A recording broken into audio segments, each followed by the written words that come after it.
Ang tunay na kapareha ay hindi laging matatagpuan sa harap ng altar. Madaling magmahal at mangakong mananatili, pero habang dumadaan ang panahon, mapapaisip ka, totoo bang magkasama kami sa lahat? Sa hirap, sa ginhawa, sa tagumpay at sa pagkabigo? Ang tunay na kapareha ay hindi lang basta kasama sa pangalan. Siya ang kaibigan na nariyan sa tuwa at lungkot, ang kaagapay sa bawat laban, ang sumusuporta sa mga pangarap mo kahit gaano pa ito kalaki o kahirap abutin.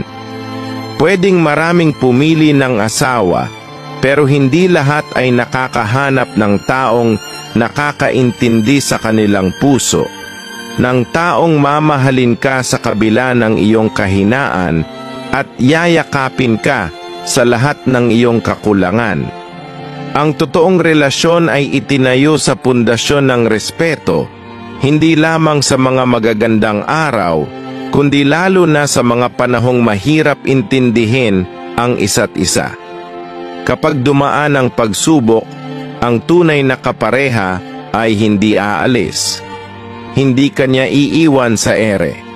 Mananatili siya sa tabi mo, handa kang damayan, handang makinig, at handang intindihin ang mga bagay na hindi mo masabi sa iba.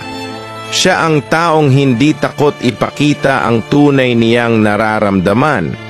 Ang taong mananatili kahit hindi na madali, ang taong pipiliin ka araw-araw kahit maraming dahilan para sumuko. Kaya't hindi sapat na humanap ng asawang maaasahan lamang, hanapin ang kaparehang magpapalakas sa iyo, ang magdadala sa iyo sa mas malalim na pagmamahal at magiging sandigan mo sa lahat ng laban ng buhay.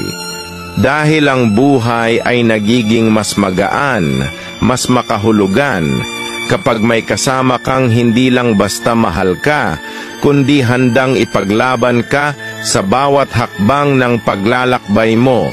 At tandaan, ang tunay na kapareha ay hindi laging matatagpuan sa harap ng altar, kundi sa isang taong handang samahan ka, hindi lang sa simula, kundi hanggang dulo ng inyong kwento.